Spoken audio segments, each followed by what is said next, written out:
뜨거웠던 4.7 보궐선거가 끝나고 서울시장으로 국민의힘 오세훈 후보가 당선됐습니다. 그래서 이번 시간에는 오세훈 시장의 주요 공약들을 살펴보고 4.7 보궐선거 이후 서울이 어떻게 달라질지 전망해보는 시간 가져보도록 하겠습니다. 김원식 시사평론가 스튜디오에 함께했습니다. 안녕하십니까? 안녕하십니까? 네, 안녕하십니까? 네. 자, 평론가님, 이 서울 시민이니까 투표는 하셨을 것 같고요. 당연히 했습니다. 예. 자, 오세훈 시장 10년 만에 귀환입니다. 이번 승리 요인 어디 있다고 보십니까? 일단은 이제 기본적으로 지금 정부에 대한 그런 정책적인 어떤 민심의 반영이다 이렇게 볼 수가 있는 것이겠죠. 예. 그렇기 때문에 그 민심이 무엇인지를 좀 반영을 해서 시정을 펼치는 것이 제일 중요해 보입니다. 예, 자, 민심의 반영이다라고 말씀을 해주셨는데, 자, 오세훈 시장이 4.7 서울시장 보궐선거에서 승리했습니다. 이번 선거 이후에 서울이 어떻게 확 달라질지 많은 분들이 궁금해하실 것 같습니다. 오 시장의 공약 관련 발언을 담은 영상 먼저 보시고 평론가님과 이야기 나눠보도록 하겠습니다. 첫 번째는 세계로 뻗어나가는 서울시의 자랑스러운 모범 사례 여성이 행복한 도시 시즌2가 시작이 됩니다. UN 공공행정상 대상을 받았던 모범 사례인데요. 이번 임기 중에는 보육기관에서는 거점형 야간 보육시설 늘리고 그리고 공유 어린이집을 전 서울시로 확산시키겠습니다. 1인 가구 안심 특별 대책을 제가 1호 공약으로 내놨습니다. 영국의 고독부를 외로운 부를 만들었는데 벤치마킹을 했습니다. 첫 번째 안전입니다. 여성들의 위험 신고 시 전담 경찰제를 도입하고 각 구역별로 경비원을 배치하는 등 추가로 지원을 아끼지 않겠습니다. 질병입니다. 어르신들의 경우에는 만성질환 때문에 굉장히 고통을 겪으시는데 늘 건강관리하실 수 있도록 손목시계형으로 스마트 건강지킴이 한 분에 한 번씩 착용하도록 해드리겠고요. 강남북 격차는 교육에서 커집니다. 초, 중, 고등학교 교육 온라인 플랫폼을 운영을 해서 방과 후 수업 지원하겠습니다. 그리고 마지막으로 재정 격차 없는 서울 만들기 위해서 종부세를 지방세로 전환하도록 해서 전부 비강남 지역의 격차 해소 기금으로 사용하도록 하겠습니다. 그렇게 해서 1등 도시 만들겠습니다. 네, 지금 화면에서도 나왔지만 오 시장은 1인 가구를 위한 정책을 오세훈표 1호 정책으로 내세우고 있습니다. 아무래도 좀 늘어나고 있는 1, 2인 가구를 좀 공략하겠다, 적극적으로 공략하겠다 이런 공약이었는데 어떻습니까? 네. 오 시장의 1인 가구 공약 어떻게 보시는지 궁금해요. 일단 우리가 흔히 1인 가구라고 하면 이제 젊은 세대만 예전에 떠올렸어요. 그런데 그렇죠. 지금은 그렇지 않고 젊은 가구뿐만이 아니고 이제 노년층까지도 굉장히 많이 늘어나고 있기 때문이죠. 네. 그렇기 때문에 이 1인 가구들이 주로 겪는 것이 바로 빈곤이라든지 외로움이라든지 질병, 안전 문제들이 여기에 이제 해당이 됩니다. 그렇기 때문에 특히 여성들의 안전 문제를 위해서 전담 경찰제를 도입한다는 거 의미 있다고 보고요. 또 특히 질병에 관련돼서는 또 노인들 1인 가구가 참 굉장히 문제인데 이 웨어러블 디바이스 같은 경우 최첨단을 결합시킨다는 어떤 그런 공약은 앞서간다는 측면에서 의미가 있다고 생각이 듭니다. 다만 빈곤에 있어서는 좀 기업과 연계한다는 것이 좀 와닿지는 않고요. 또 주거에 관련돼서는 쉐어하우스나 역세권 청년주택 이런 주택들은 이미 또 이제 실시하고 있는 것이기 때문에 그래서 특별 장기 무주택자들을 위한 특별 공급지 여기에 어떤 혁신적인 그런 실현이 있다고 그러면 차별화가 될 것으로 이렇게 보입니다. 어쨌든 주택지를 마련하는 게 급선무이기 때문에 이건 이제 쉽지는 않지만 해야 될 거라고 보겠습니다. 네. 네, 다음으로는 오 시장의 복지 정책 공약 살펴보겠습니다. 오 시장은 무상급식 등 어떻게 보면 복지 정책에 대해서 아픈 기억을 가지고 있죠. 이번 선거에서 특히 여성이 행복한 도시를 슬로건으로 내걸었습니다. 이를 위한 복지 정책 뭘 약속했습니까? 네, 일단 여성 행복 프로젝트 2.0이다. 시즌 2가 시작됐다. 이렇게 얘기를 했거든요. 특히나 이제 경력 단절하신 그런 여성들이 굉장히 고민이 많은데 이분들을 위해서 일자리 정책 마련하겠다고 했고요.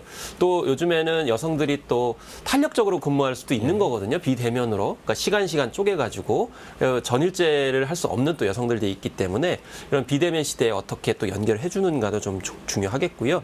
특히 일상생활 경제 관점에서는 임산부의 어떤 지하철 요금을 무료로 하겠다. 근데 이제 지하철 공사 쪽에서는 약간 난색을 표할 수도 있겠지만 어쨌든 임산부 입장에서는 굉장히 필요할 거라고 보고요.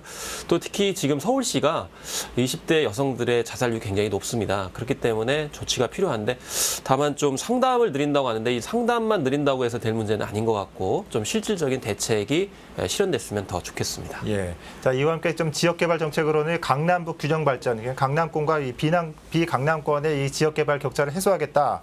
그 일환으로 이 비강남권 지상철을 지하화해서 주변 지역을 개발하겠다 이런 공약을 내세웠는데, 자, 물론 이렇게 되면 서울의 모습은 확 달라지겠지만 뭐 시간이나 예산적인 측면 그리고 서울시의 권한에도 좀 한계가 있지 않을까 생각이 드는데 어떻게 보십니까? 그렇습니다. 이제 많이 이제 지적이 나왔는데 지금 1년 약간 넘는 그런 이제 임기를 남겨두고 있는 상황 속에서 예.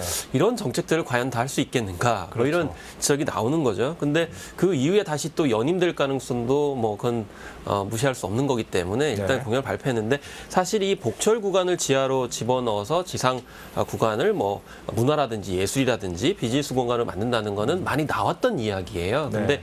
거기에 많은 예산이 투입이 되고 또 이 수익성의 문제, 좀 복잡한 문제들이 얽혀 있거든요. 그렇기 때문에 과연 이것을 어떻게 풀어갈 것인가라는 측면에서 의구심을 표하기도 하는데, 근데 이제 오세훈 시장이 그 전에 이제 시장 직임을 할 때는 좀 대형 프로젝트들을 좀 많이 맡기는 했었습니다. 물론 그게 완전히 이제 마무리되지 못한 그런 측면들이 있었는데 그런 이제 시도를 과연 어떻게 마무리할 것인가 이걸 좀 지켜봐야 되지 않을까 이렇게 생각을 해봅니다. 네. 네, 오세훈 시장이 이끄는 서울의 모습이 좀 걱정도 되지만 기대가 많이 되기도 합니다. 또 이 중에서도 많은 시민들이 서울의 교통에 대해서 많이 궁금해하고 계시거든요. 오세훈 시장의 교통정책 공약 어떻게 보십니까? 사실 특징적인 게 전철을 많이 언급을 하고 있어요. 예. 앞서서 이제 전철 얘기도 말씀드렸지만 그래서 대개 이제 서부와 동부를 나눠서 남북으로 이렇게 나눈 다음에 경전철 이야기를 많이 했거든요. 그래서 서북부 같은 경우에는 또 신분당선을 이제 또 연장을 하겠다 이렇게 밝혔고 또 이제 홍은에서 또 이제 연희까지 도 경전철을 일찍 도입하도록 하겠다. 예. 그리고 또 이제 목동선이라든지 난곡선이라든지 이쪽 같은 경우에도 경전철을 도입을 하겠다. 이렇게 줄여서 이제 경전철을 포함한 전철을 많이 이야기를 하고 있거든요. 예. 그 이유는 역세권을 중심으로 아마 부동산 어떤 그 효과를 꾀하기 위해서 아마 이런 정책하는 것 같은데 중요한 것은 이제 예산 소요도 있겠지만 정말 이것이 교통 난을 해소하고 또 실질적으로 시민들한테 도움이 될 수 있는 정책으로 거듭나는 것이 제일 중요하겠죠. 어쨌든 오세훈 시장의 전반적인 기조는 부동산 쪽에 좀 초점이 맞춰져서 이런 이제 정책이 입안되고 있는 것이 좀 특징이라고 볼 수 있겠습니다. 그렇군요. 자, 지난주에도 오세훈 후보, 당시에는 오세훈 후보였으니까요. 경제 공약 잠시 살펴봤는데 제일 눈에 띄는 게 바로 이 규제를 풀겠다는 공약입니다. 이 규제를 풀어서 어떻게 서울의 경제를 살리겠다는 겁니까? 네, 일단은 규제 프리존을 만들겠다고 이렇게 했죠. 그래서 예. 규제 프리존을 만들어서 이 규제 프리존에 해당되는 지역 같은 경우에는 이제 규제를 최소화하고 그다음에 재정, 세금, 금융 정책들을 투입을 해서 성공 모델을 만들겠다. 네. 이렇게 얘기를 한 것이거든요.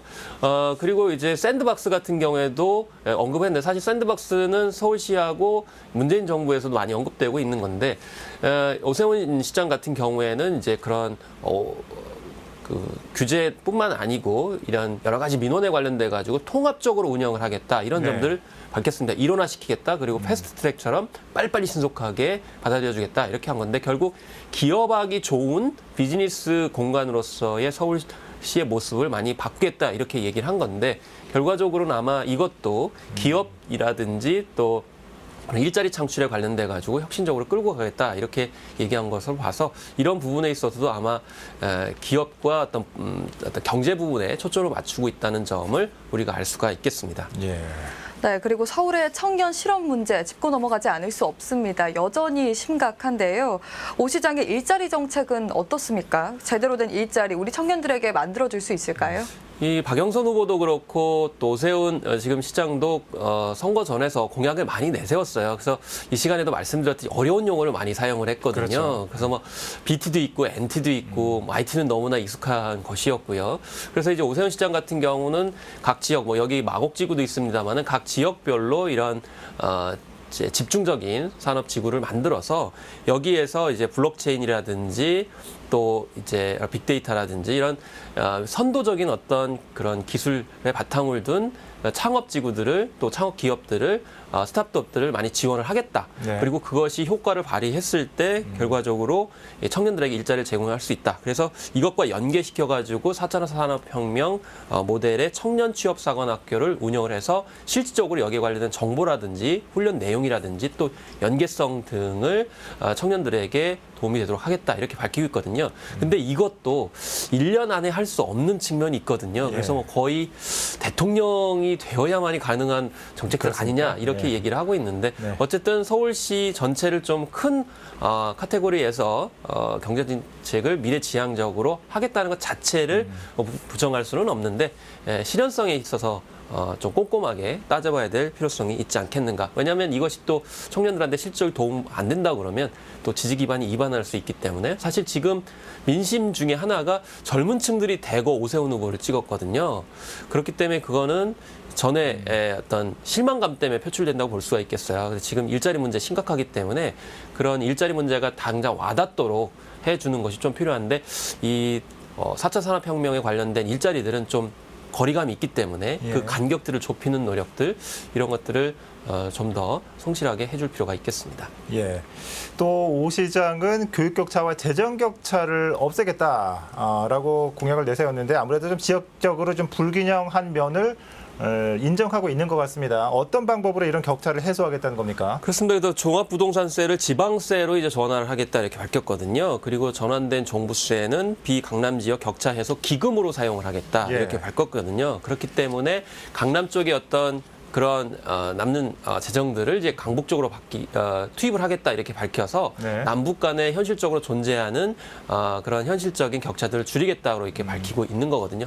그렇지만 당장에 또 강남의 그런 지지 기반을 또 생각해야 되기 때문에 이걸 급진적으로 아마 대폭적으로 조정하기는 참 힘들 것 같고 어느 정도 이제 공약은 지켜야 되기 때문에 그런 면에서 약간 정도의 어떤 조정을 하는 정도가 되지 않을까 싶은데 사실 강남과 강북 간의 격차를 줄이기 위해서는 대폭적인 그런 정책적인 적용도 필요한 현실이라는 점을 좀 생각을 해야 되겠죠. 예. 네, 지금까지 오세훈 서울시장의 주요 공약들 되짚어보는 시간 가졌는데요. 마지막으로 오세훈의 서울, 평론가님은 어떻게 생각하십니까? 그리고 어떤 서울로 변화시켜 주시길 바랍니까? 사실 오세훈 시장은 무상급식에 관련된 공약을 이제 자기 약속을 지키기 위해서 퇴임을 해서 사실 자신이 벌려놨던 사업들을 제대로 마무리하지 못했거든요. 그렇기 때문에 이번에는 그간에 경험했던 바들을 좀 꼼꼼하게 실현하는 것이 필요하겠고요. 그런데 지금 현재 시의회 같은 경우에는 사실 압도적으로 여당이기 때문에 많은 사업들이 그 시의원들과 협의를 하는 과정에서 할 수밖에 없습니다. 또 내년 예산 같은 경우도 12월 달에 확보를 하려면은 시의회와 반드시 협의를 거쳐야 되거든요. 그렇기 때문에 자신의 공약을 지키기 위해서 무조건 밀어붙이는 행태보다는 아마도 협치를 하기 위해서 노력을 해야 그 공약들을 지킬 수 있고 시민들한테도 어떤 그런 정책적인 혜택이 갈 수 있기 때문에 협치를 좀 기대를 하고 장기적인 비전을 위해서 1년간 열심히 시정에 매진하는 것이 필요해 보입니다. 자, 이 새로운 시장이 당선됐습니다. 이 오세훈 서울시장이 서울 시민들에게 새로운 변화 그리고 새로운 희망을 주기를 기대해 보겠습니다. 자, 평론가님 오늘 말씀 잘 들었습니다. 네, 감사합니다.